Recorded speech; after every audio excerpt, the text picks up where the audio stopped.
Hello, I'm Grimgrindle, and welcome to Bots and Drones episode 7 for the challenge Beat the Fleet. Beat the Fleet has you having to defeat at least 16 grunt bots within the time limit of 2 minutes and 30 seconds in order to achieve a jiggy score. As with each of these Bots and Drones challenges, my remote control vehicle went through a lot of iterations as I learned more about the limitations of the glitch and further honed my vehicle for the particular requirements that the challenge presented. Also, this challenge represents the first Bots and Drones challenge which utilizes a remote control vehicle which is neither flying nor driving. Why did I go for a boat bot, you ask? Well, quite obviously because a vehicle with wheels doesn't work too well in the water, and if you're using a drone you're just adding another axis you have to be accurate on, which is just increasing the difficulty unnecessarily. So the first version of this vehicle I tried was using a suck and blow, hoping to blow the enemies into walls and stuff, causing them damage and causing them to blow up. It was laughably ineffective, so I moved rather rapidly on. The second version had a row of spikes across the front of it with the intention of ramming the grunt bots. This one worked a little bit better and actually managed to score a couple of kills, but unfortunately it ended up dealing about as much damage to my vehicle as it did to theirs. It was also after this version that I added a bit of a supporting rack in order to make the aerial bounce around a bit less and also to keep it out of the water, because both of those two things were causing it damage, and as you would know if you've played around with a remote control vehicle, if the aerial breaks, the vehicle becomes inoperable.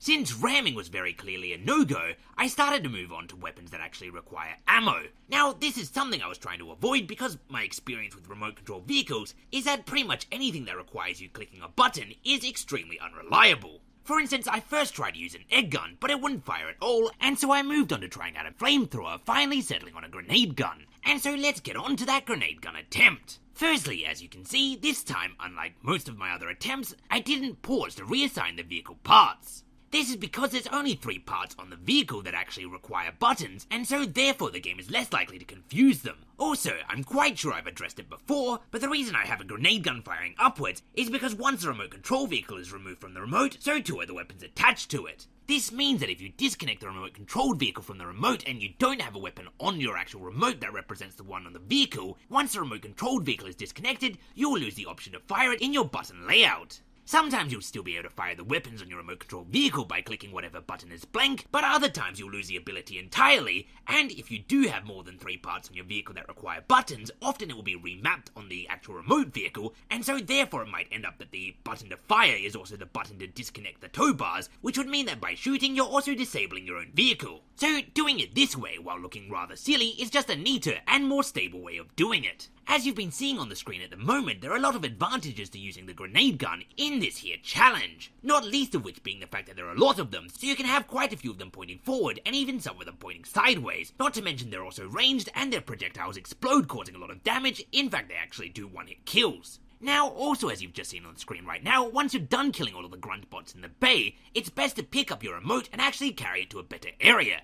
This is mostly because the rest of the grunt bots you need to kill are out on the actual ocean, and it's a little bit too far away to really see and aim properly.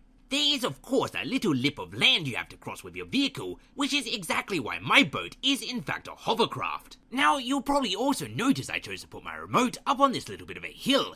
You might be thinking it's because it gives me a good view, and it does, but the main reason was with my remote-controlled vehicle spinning around and firing grenades everywhere, the chances of me shooting myself are about as good as the chances of me hitting a grunt bot. And so being up on this hill adds a little bit extra protection. This section is also the part in which it becomes most helpful that your remote-controlled vehicle has grenade guns firing in multiple directions. Since you're no longer in the center with all of the grunt bots around you like you were in the first part of this challenge, it's a lot harder to aim, and so it's really helpful that often you're able to shoot things you're not even aiming for. Also, it's probably important to note that the water in the ocean is extremely choppy, and so it's not exactly difficult for your shots to go over the top of your target as your boat's being pushed up in the air. So it's not a bad idea to get up close and personal with your enemies, just not too close because they are grenades, and of course grenades explode, and explosions hurt. And so there you have it. With less than 4 seconds to spare, a jiggy time in Bots and Drones episode 7 Beat the Fleet. If you want to try this challenge yourself using the vehicle I did, stay tuned for the layer by layer, and as always, until next time, thanks for watching, and I have been and still am Grimgrindle.